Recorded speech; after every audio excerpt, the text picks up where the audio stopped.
Le chemin de la conversion passe par une plus grande unité de vie.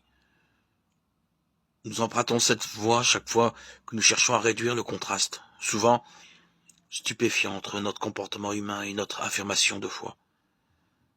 Sans cette quête inlassable d'une réelle cohésion intérieure et pratique, il ne peut y avoir perception de ce qui nous unit à l'autre.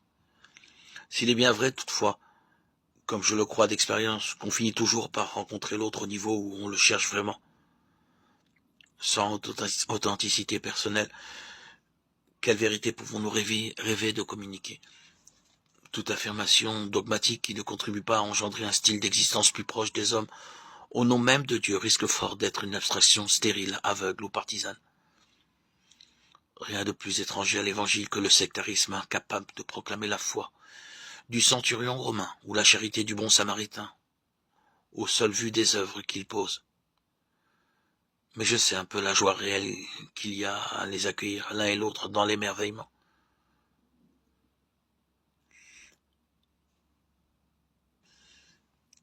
Alors même qu'il me faut reconnaître mon peu de foi.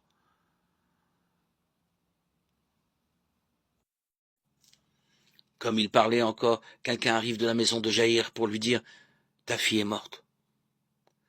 Ne dérange plus le maître. Jésus, qui avait entendu, répondit « Ne crains pas, crois seulement, et elle sera sauvée ».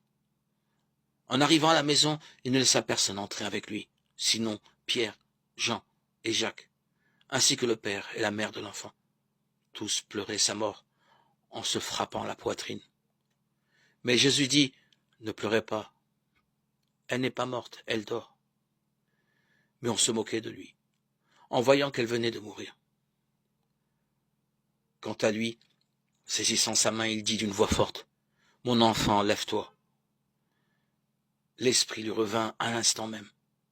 Elle se mit debout, et Jésus ordonna de lui donner à manger. Ses parents furent bouleversés. Mais Jésus leur commanda de ne dire à personne ce qui était arrivé. Luc 8, 49, 56. Souvent, les personnes se posent cette question dans leur souffrance. Pourquoi la souffrance? Si Dieu est amour, pourquoi je souffre comme ça? Au départ de Lazare, ses sœurs Marthe et Marie posent la même question à Jésus. Seigneur, si tu avais été ici, mon frère ne serait pas mort. Jean 11, 21. Tout être humain a tendance à questionner l'amour de Dieu ou l'existence même de Dieu devant sa souffrance. Une première vérité, Dieu est amour. C'est le Dieu de la révélation chrétienne. Dieu ne peut pas être non-amour. Nos souffrances, nos blessures ne seront pas le critère pour prouver son existence. Au contraire, nous sommes appelés à lire nos blessures à la lumière de cette vérité.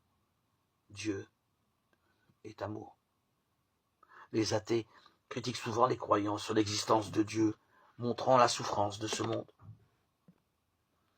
comme la pauvreté, la guerre ou les épidémies. Nous faisons aussi la même critique à l'arrivée des souffrances, soit l'accident, la mort subite de quelqu'un de très proche de nous, ou même devant la maladie ou la perte de richesse. L'amour de Dieu doit être le critère pour comprendre les réalités que nous vivons chaque jour.